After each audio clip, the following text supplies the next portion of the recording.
Et la poursuite des capsules, donc pour la révision de l'examen, on est rendu maintenant à la existencia et la localisation, voire l'emploi entre le verbe haber ou le verbe estar.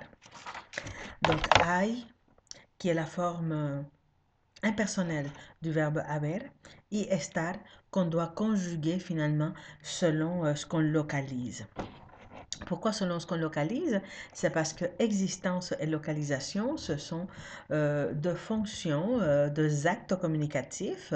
Parler de l'existence de quelque chose ou parler de la localisation de quelque chose, ce sont des deux actes communicatifs qui doivent s'exprimer avec deux verbes distincts. Alors, on va associer hay, qui est la forme impersonnelle du verbe haber, à l'existence, et estar, conjugué à la localisation.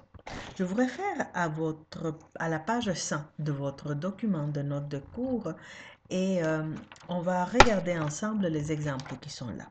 On dit hay un pañuelo sobre la mesa, donc il y a un mouchoir sur la table. Ou el pañuelo está sobre la mesa, le mouchoir est sur la table. Pour que vous vous rappeliez que quand on fait le choix d'abord de faire un type de message, si je veux parler de l'existence d'un mouchoir qui est sur la table, mais je veux surtout parler du mouchoir, je vais parler du verbe haber dans sa forme impersonnelle, hay, et je veux dire il y a un mouchoir sur la table. Quand je fais le choix de parler seulement de l'existence, il y a peu de précisions qui se donnent autour du mouchoir. Oui, c'est vrai que j'aurais pu dire il y a un mouchoir bleu brodé avec des initiales en point français sur la table, mais l'idée, c'est que quand je choisis de parler de l'existence, je ne choisis pas de parler du mouchoir, mais parler du fait qu'il y a un mouchoir. Si on comparait avec le fait de la localisation, là, mon choix comme locuteur est de dire où est-ce que ce mouchoir se trouve. Donc, je vais dire que le mouchoir est sur la table, que le mouchoir est à côté de la table, que le mouchoir est entre la table et le bureau, peu importe. Mais voyez-vous, comme locuteur, vous faites un choix. Est-ce que vous allez parler du fait que le mouchoir existe? Et dans ce cas-là, il faut prendre le verbe haber dans sa forme impersonnelle hay. Ou est-ce que vous allez parler du fait que le mouchoir se trouve à quelque part en particulier? Voilà. L'existence est donc exprimée avec le verbe hay, alors que la localisation est exprimée avec le verbe estar, conjugué selon le sujet dont vous parlez. Le sujet en termes grammaticaux, bien sûr.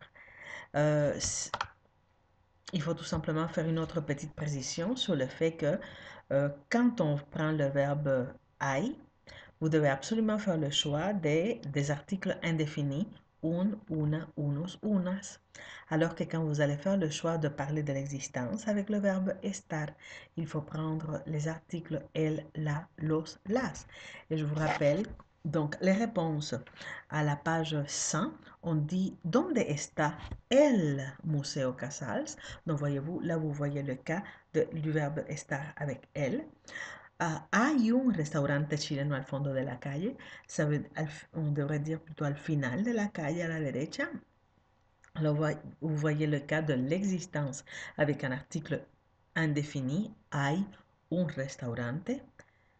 Hay una cervecería por aquí. Y a-t-il une brasserie par ici? En el número 4, donde hay un centro comercial ou est-ce qu'il y a un centre d'achat? Alors ça, c'est sur les termes grammaticaux, sur les termes des éléments grammaticaux à l'intérieur de ma phrase. N'oubliez pas qu'à chaque fois que vous allez employer le verbe haber dans sa forme impersonnelle hay, vous allez faire un choix entre les quatre,